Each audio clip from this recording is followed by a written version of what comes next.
Bagong suot ni Rocky. Reactor. Nakaka-proud lang na yung idol ng mga kanya na ito. Surti nung Hi guys! Welcome back to my channel, Trending Pia po.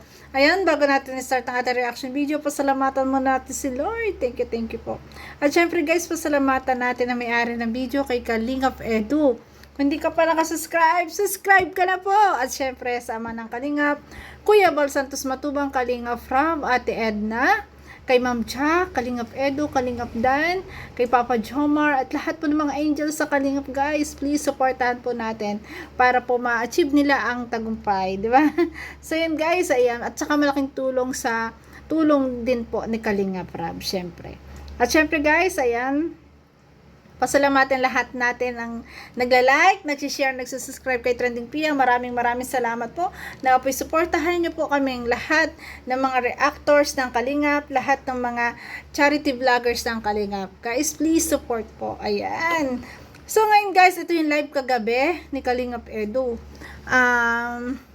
For sure, ngayon, si Kalingap Edu po ay nagpapa-check up kasi sabi nga niya na ito yung kanyang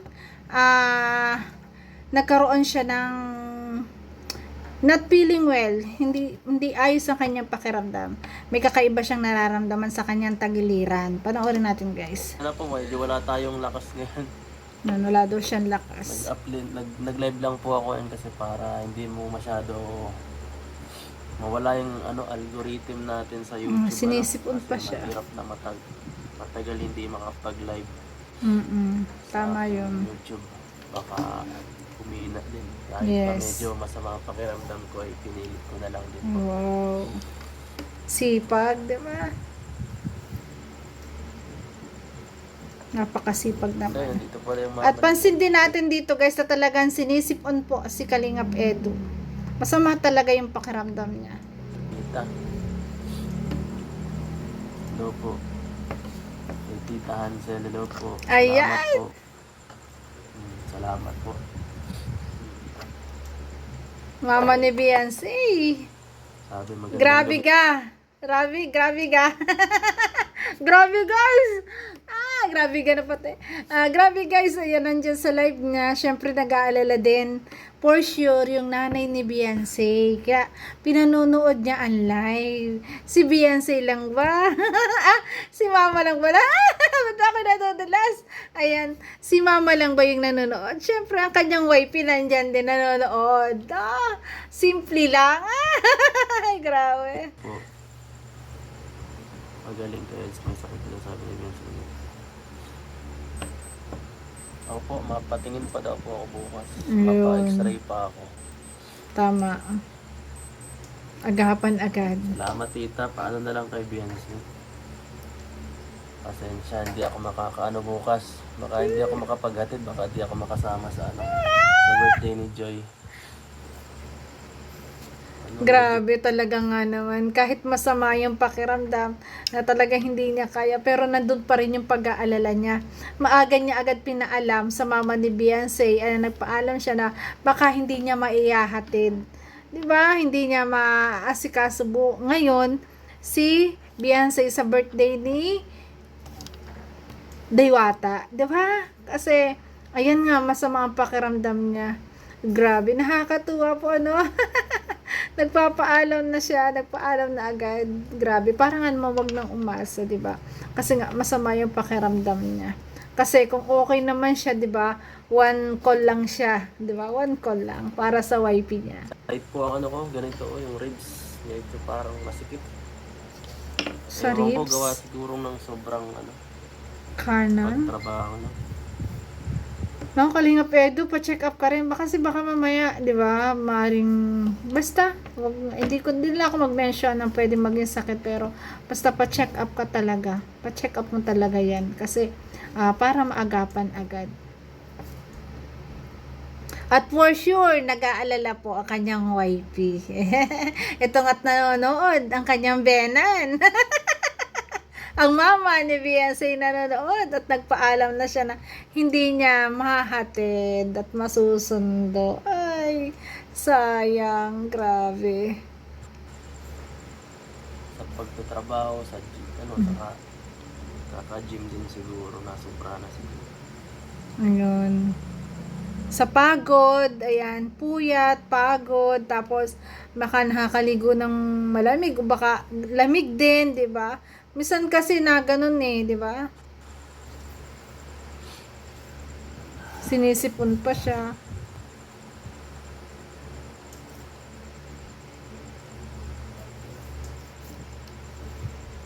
Yan na lang po, mabilis na live lang. Ito, update lang po sa mga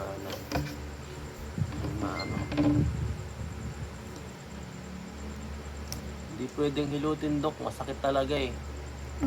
Kahit nga magpihit lang ako ng konti para akong, parang pinipigit yung laman loob ko. Sobrang sakit. Para siguro yung tawag sa atin, sintak, yung gano'n, no? Medyo nakaano nga ngayon kasi nakabili, may pain reliever ako ngayon eh.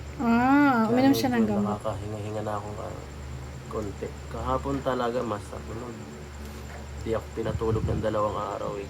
Ay, grabe. Simula pa to nung linggo eh. Uy, take note guys simula pa raw nung linggo. Grabe guys, talagang siguro na sobra siya talaga ng trabaho, napagod talaga siya, 'di ba, bago mag-ribbon cutting. Siguro talagang masama na talaga yung pakiramdam niya. At sabi nga ni Kuya Bal sa live niya, ayan.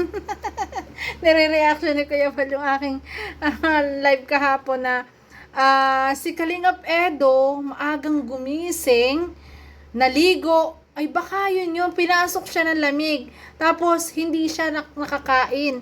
2:00 na siya nakakain. Nalipasan ng gutom.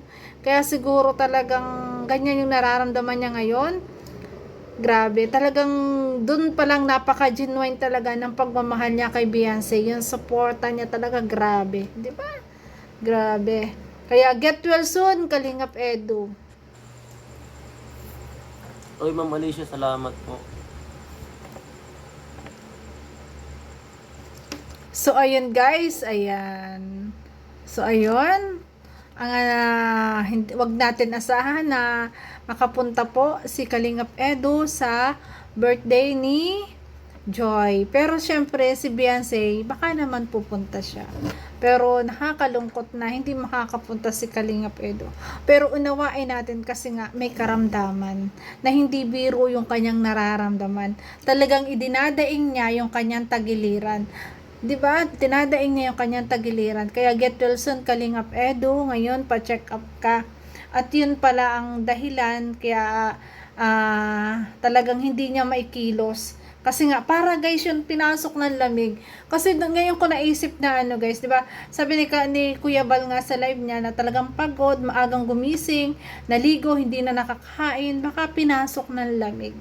'Di ba? Kasi minsan ganun pero ilang araw, ayan, mawawala rin. Pero mas okay din talaga na ipa-check up niya para ma-check kung ano ba talaga, 'di ba? Kung ano talagang resulta at nawa ay magaling na siya ngayon.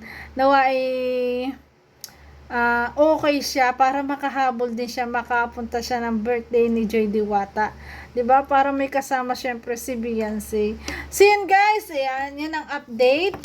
Ayan, yan po ang update sa live ni Kalingap Edu kagabi. Nagpaliwanag siya, nag-update siya ng kanyang kalagayan, kung ano yung anong dahilan, 'di ba? At marami ding may alam na may sakit siya, ayun pinaliwanag niya. At medyo masama din talaga yung pakiramdam niya kasi sinisipon siya. 'Di ba? Sinisipon siya at yung tagiliran niya. Minsan kasi UTI din pag tagiliran o kaya dito. Pero ayoko na mag-mention. Basta get well soon. Pagamot ka, Kalingap Edu, ayan, mamimiss ka namin for sure. Magkakaroon ng upload ang Etsy ulit. For sure, dadalaw si Beyonce. Hindi maaaring hindi dadalaw yun sa kanyang hobby, guys. Di ba? So yun, guys, thank you for watching. At kung nagustuhan mo reaction video ko, baka pwede pa like, share, and subscribe. Trending Pia po. Bye-bye, guys. Shout out po sa lahat. I love you, guys. God bless.